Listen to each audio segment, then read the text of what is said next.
মানুষ খাচ্ছে মানুষেরই মাংস। শুনেছেন এমন বর্তমান যুগে আপনার আশেপাশে কোথাও ঘটনা?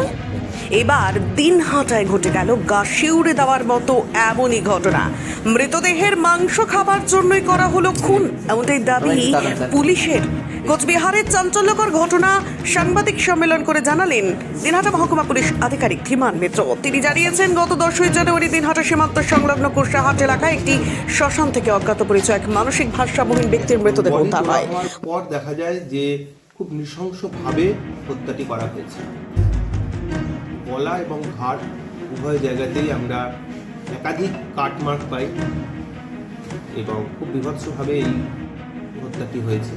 মৃতের গলা ও কাঁধে গভীর ক্ষতের চিহ্ন ছিল। ঘটনার তদন্তে নেমে পুলিশ থরাইখানা গ্রামের ফেরদৌস আলম নামে এক যুবককে গ্রেফতার করে। পুলিশ সূত্রে জানা যায়, নেশাগ্রস্ত অবস্থায় অভিযুক্ত ওই ব্যক্তিকে খুন করে এবং পরে মৃতদেহ নিজের বাড়িতে নিয়ে গিয়ে পরিষ্কার করে। তার উদ্দেশ্য ছিল মৃতদেহের মাংস খাওয়া।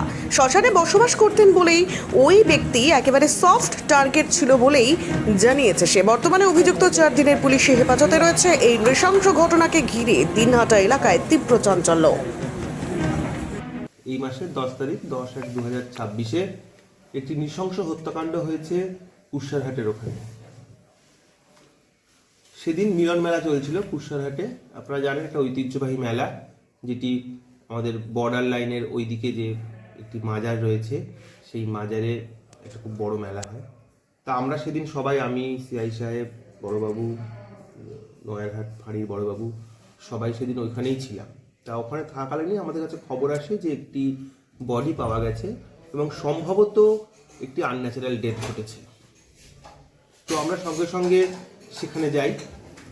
সেখানে যাওয়ার পর বডি তোলা হয় এবং বডি তোলা হওয়ার পর দেখা যায় যে খুব নৃশংসভাবে হত্যাটি করা হয়েছে।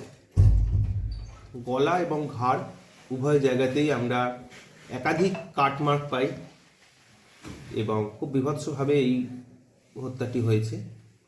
তা স্বাভাবিকভাবেই সেখানে কোনো সিসিটিভি ছিল না, বা যতদূর মনে হচ্ছিল আগের দিন রাত্রে হয়েছে এবং প্রত্যন্ত জায়গা এবং সম্পূর্ণটাই ফাঁকা জায়গা ছিল।